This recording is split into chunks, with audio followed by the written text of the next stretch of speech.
지급 명령에 대해 이의 신청을 하게 되면 어떻게 되나요? 지급 명령 신청에 대해 채무자가 이의 신청을 했습니다. 이후 절차가 어떻게 되나요?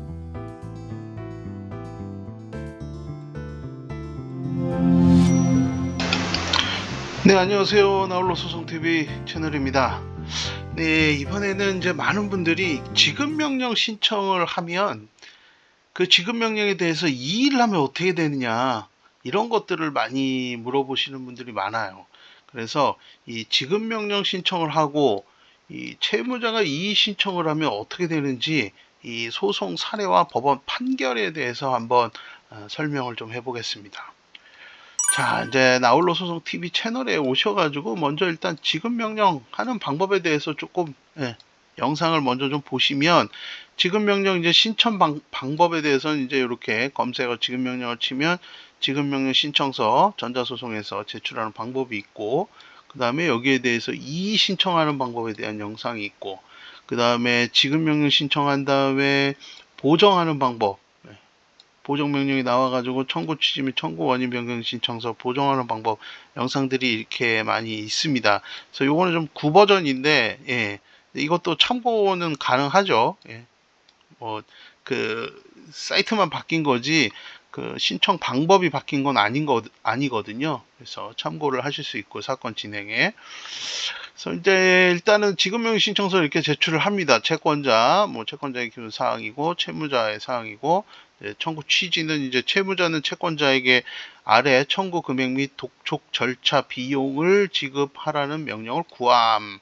그래서 금 얼마, 그다음에 위 일항 금액에 대하여 이 사건 지급 명령 정본이 송달된 다음 날부터 다 갚는 날까지 연 12%의 비율로 계산한 지연 손해금, 그다음에 독촉 절차 비용 67,000원 해서 송달료 62,400원, 인지액 4,600원 이렇게 이제 이렇게 지급 명령 신청서를 제출하고요. 제출하면서 이제 청구 원인 또 기재를 해야 되겠죠. 그래서 내가 이 청구를 왜 하는지 그 이유를 기재를 합니다. 이 청구 금액에 대해서요. 그래서 쭉 이유를 기재를 하시고 그렇게 해서 제출을 합니다. 그리고 첨부 서류는 지급 명령 신청 사건은 가포증으로 제출을 하지 않습니다. 그래서 이제 원래는 소자가 붙는데 신청 사건에는 일반 사건은 갑, 그 다음에 소자가 붙어가지고 소가포증 이렇게 해서 이제 제출을 하는데, 대부분은 이제 편의상 첨부 서류로 제출해 버리고 맙니다. 그래서 이렇게 첨부 서류로 제출을 하죠. 그러면은 이제 법원에서 지급 명령을 내려줍니다. 바로. 그래서 이제 이 사건은 임금 사건이고, 그래서 청구 취지와 원인 별지와 같다 해가지고 이제 처음에 보여드린 그 청구 취지, 청구 원인을 뒤에 붙여가지고 이 지급 명령 뒤에 붙여서 첨부 서류를 붙여가지고 명령을 내려줍니다. 그래서 채무자는 채권자에게 별지, 청구 취지, 기재의 금액을 지급하라. 그다음에 이 별지라는 게 이제 지급명령 신청서를 말하는 거예요. 그리고 별지, 독촉 절차 비용 또 채무자가 부담한다. 인지 송달료 말하는 거고요. 채무자는 이 명령이 송달된 날부터 2주일 이내에 이의 신청할 수 있다. 2주죠, 2주. 이의 신청 기간. 그래서 이렇게 이제 청구 취지에 대해서 채권자가 쓴 대로 지급 명령을 내려줍니다. 그래서 이게 이제 송달이 가야 돼요. 그래서 이제 송달을 쭉 합니다. 그래서 이제 여기서 보면 이제 접수일이 24년 11월 25일인데 26일 날 지급 명령을 내려줬네요. 바로 다음 날요. 그래서 이렇게 그 다음에 이제 송달을 시작합니다. 그래서 요거 이제 지급 명령 하면은 얼마나 걸리냐 많이 물어보시는데, 이건 법원에서 하는 거고요. 그래서 이제 신청서 내용에 문제가 없으면 빨리 진행이 되고, 신청서를 조금 문제가 있게 하시면 보정하고 뭐하고 해야 되니까 시간이 좀 걸리고 그렇습니다. 그래서 일단은 신청서를 잘 작성해서 법원에 제출하는 게 중요하지, 내가 이 지급명령 신청서를 제출해 갖고 언제 이게 되는지 명령이 나는지 이거는 궁금해 하실 필요가 없는 것 같아요. 잘 작성하면 빨리 나오는 거고 못하면 늦어져요. 그래서 이제 주소 보정 명령이 나옵니다. 상대방한테 이제 송달이 안 된 거죠. 그래서 여기 송달 불능 사유 보면 폐문부재라고 되어 있습니다. 그래서 이제 상대방이 이제 집에 이제 문이 닫혀 있으니까 등기 우편으로 가기 때문에 사람이 없으니까는 폐문부재로 해서 송달 불능을 합니다. 이제 거기다 문에다 이제 붙여놓고 가죠. 우체국에서 법원에서 이제 문건이 와 있으니까 와서 받아가라 이렇게 하면서. 근데 대부분 채무자들이 이제 안 살거나 주소지에 안 살거나 아니면 뭐 고의로 회피하는 경우도 많이 있습니다. 어쨌든 간은 지급명령 사건은 이상하게도 이제 한 번에 송달이 되는 경우가 거의 없습니다. 그래서 시간이 이제 꽤 걸리게 되죠. 네, 주소 보정 방법은 이제 나홀로 소송 TV 채널에 오시면 이제 이렇게 개편된 전자소송 2025년에 개편됐습니다. 주소 보정, 입력 및 제출 방법 해가지고 있습니다. 그래서 요거 보시면 이거 많이 물어보시거든요. 주소 보정 명령 나왔는데 복지센터, 주민센터, 동사무소 이렇게 이제 다 이렇게 다르게 쓰긴 하는데 이거 가서 초본 받기 너무 어렵다. 예. 근데 요 영상 보시면 그 주민센터 안 가셔도 돼요. 행정복지센터, 동사무소 안 가도 됩니다. 그래서 주민정보 요청 동의 체크 하시면 주민등록 초본하고 똑같은 문서를 보내줍니다. 행정망으로요. 전자 문서로요. 그래서 그냥 앉아서 컴퓨터로 다 할 수 있는 거예요. 굳이 안 가도 되는 겁니다. 이 영상 보시면요. 요 영상 꼭 필히 보세요. 그리고 이제 특별 송달 신청을 하게 됩니다. 이제 이 사람 폐문부재니까 이제 거기 지금 살고 있는 거는 확인이 됐고, 그래서 이제 휴일, 야간, 집행관 해가지고 이렇게 특별 송달 할 수 있는데 이거 대부분은 통합 송달로 하시는 게 편해요.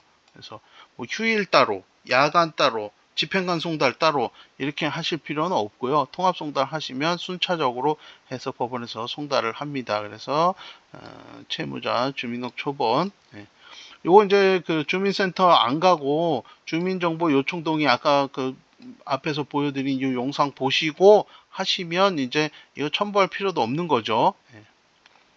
그래서 특별 송달 신청을 한번 해보고 이제 주소 보정 명령 2회차를 이렇게 보시면 여기 이제 이게 좀 재밌어 가지고 송달 불능 사유가 폐문부재인데 3층에 거주하는 건물 주인 70대 여에 의하면 수송달자는 1층 좌측 때문에 거주한다. 뭐 다른 데 살고 있다 뭐 이런 얘기예요. 송달 장소인 102호를 3회 방문하여 문을 두드리며 호명하였으나 무응답이었음. 이렇게 해서 송달이 안 되고 있다. 해서 또 폐문부재다. 이렇게 자세하게 이렇게 그 우체부 분이 이제 이렇게 기재를 해갖고 법원에 보내줍니다. 그래서 이제 여기에 이제 거주는 하고 있다는 게 확인이 된 거죠. 그래서 결국에는 이제 집행관 송달을 한번 해보는 겁니다. 이 사람에 대해서요. 그래서 이제 이 집행관에 의한 통합 송달을 하도록 해달라. 이제 이렇게 해서 집행관이 이제 직접 가면 좀 얘기가 다를 수 있으니까요. 상대방 근무지 특별 송달 이렇게 해볼 수 있고요. 근무지로도 해볼 수 있고 그 다음에 뭐 주소로 해볼 수도 있고 이렇게 해서 주소 보정을 쭉 이어 나갑니다. 결국에는 안 되면 이제 송달 불능이 되면 소송으로 넘어가야 돼요. 그런데 이제 송달이 되면 그러면 이제 정리가 되는 거죠. 상대방이 이의 신청을 하게 되면 또 소송으로 넘어가야 되지만 송달이 되는 걸 확인하면 이제 2주의 이의 기간이 지나고 그러면 지급 명령 확정이 됩니다. 그래서 나홀로 소송 TV 이의 신청 방법 한번 참고를 해보시고 채무자분들은 이 채무자 제가 말씀드린 채무자는 지급 명령 신청 사건의 상대방을 말하는 거예요. 채무자 그 다음에 채권자 그리고 신청한 사람을 채권자라고 하니까요. 그래서 이 신청서를 채무자분들이 이제 많이 이거 물어봐요. 정말 한 줄만 써도 되느냐. 채권자의 지급명령 신청에 대해 이의합니다. 이렇게 한 줄 써도 됩니다. 채무자는 이의합니다. 이거 더 줄여가지고 이렇게 써도 됩니다. 이 채무자는 채권자 지급명령 신청을 인정 못합니다. 그래서 이의합니다. 뭐 이런 식으로 쓰시는 분들도 있고. 다 돼요. 이거 다 됩니다. 이거 한 줄 가능해요. 이렇게 해가지고 제출하시면 이의가 된 겁니다. 그래서 그 지급 명령은 취소되는 거예요. 그리고 이제 본안 소송으로 넘어가야 됩니다. 채권자가 이 본안 소송으로 넘어가기 위해서 인지료하고 송달료 보정을 해야 돼요. 아니면 이제 지급명령 사건은 종결되는 거죠. 그래서 이제 이의 신청을 이제 채무자가 했어요. 그래가지고 이의 신청 통지서가 이제 이렇게 옵니다. 그래서 이 법원이 한 지급명령에 대해서 채무자가 며칠에 이의 신청을 하였습니다. 채무자가 이의 신청을 하면 지급명령 효력을 잃고 원칙적으로 청구 목적의 값에 관하여 소가 제기된 것으로 보게 되어 통상의 소송 절차에 의하여 재판이 진행이 됩니다. 다만 이때 채권자는 조정으로의 이행을 신청할 수도 있습니다. 예, 조정도 가능하다 이 말이에요. 조정으로 하시고 싶으면, 근데 채권자들이 뭐 채무자가 이의를 했는데 채권자가 조정을 한다고 해서 그 조정에 또 조정이 잘 될 리가 없습니다. 채무자들은 어떤 생각을 하냐면, 내가 진짜 채무가 있다고 하더라도 이거를 좀 변제 유예를 받거나 이런 생각을 가지고 있는 경우도 많거든요. 그래서 채무자가 조정을 요구를 하는 경우가 많고, 채권자는 굳이 이렇게 가실 필요가 없고, 내가 이제 꼭 받아야 된다, 이런 임금 사건 같은 이런 류의 사건은 이 조정이 아니고 그냥 인지송달료 보정을 하셔가지고 소송으로 사건을 넘기셔야 됩니다. 그래서 여기 보면 이 신청을 통해서 통상의 소송 절차에 의하여 재판하게 되었으므로 채권자는 이 명령을 송달받은 날부터 7일 안에 다음 사항을 보정하시기 바랍니다. 해가지고 여기 이제 인지료하고 송달료를 추납하면 되는 겁니다. 그래서 조정으로 하시는 경우에는 송달료만 추납하시면 되고, 그다음에 소송으로 넘어가는 경우에는 인지도 추납하셔야 되고 그렇습니다. 그런 차이가 조금 있습니다. 보정서 해가지고 이 사건 기원의 실자 보정에 관하여 채권자는 보정사항에 따라 추가로 인지액을 납부하였습니다. 인지 송달료 다 납부해야 됩니다. 그래서 인지 송달료 납부를 하고요. 그래서 지급명령을 이제 신청하고 송달불능되어 소송으로 회부된 사례 이 영상이 있는데, 요것도 한번 참고를 해 보실 수 있습니다. 그래서 송달불능이 된 다음에 이제 소송으로 넘어가서 또 이제 송달을 다시 해야 되는데, 요건 한번 참고를 좀 해 보실 수 있고, 송달불능으로 넘어가신 분들은요. 지금 이 사건은 이의 신청을 했고 그게 이제 송달이 됐기 때문에 요 사례하고 요거하고는 조금 다르죠. 송달불능 사례하고는.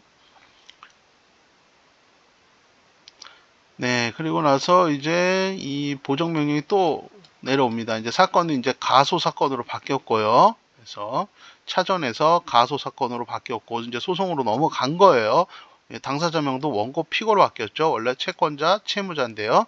그래서 14일 안에 다음 사항 보정해라 해서 지급명령 신청서에 제출한 입증 서류를 첨부 서류가 아닌 서중으로 다시 제출하시기 바랍니다. 이렇게 해서 서중으로 제출해라. 이겁니다. 첨부 서류를 제출한 것들 다 서중으로 바꾸셔야 돼요.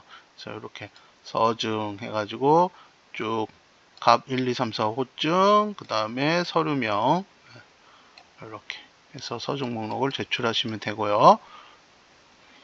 그 다음에 청구 취지도 바꾸셔야 됩니다. 그래서 청구 취지 및 청구원인 변경 신청서 영상 나홀로 소송 TV에서 참고하셔가지고 청구 취지 및 청구 취지만 바꾸시면 되죠. 청구 원인은 뭐 굳이 바꾸실 필요는 없고요. 그래서 청구 취지 변경을 하시면 좋고, 이제 소송으로 회부된 이후에 절차는 이제 일반 소송 절차하고 동일하고요. 그래서 원고는 공격, 피고는 방어, 그래서 준비 서면 공방을 서로 하게 되고, 이제 최종적으로 변론을 종결하고 법원은 판결을 하게 됩니다. 이렇게 해서 지급명령 신청 사건에 대해 이의 신청을 했을 때 사건이 어떻게 진행이 되는지 좀 알아봤습니다. 사건 상담이 필요하신 분들은 유레카 96-한메일.net으로 간단한 상담 내용을 기재를 해서 메일을 보내주시면 최대한 빠르게 답메일을 보내드리도록 하겠습니다. 구독과 좋아요는 영상 제작에 큰 힘이 됩니다. 시청해주셔서 감사합니다.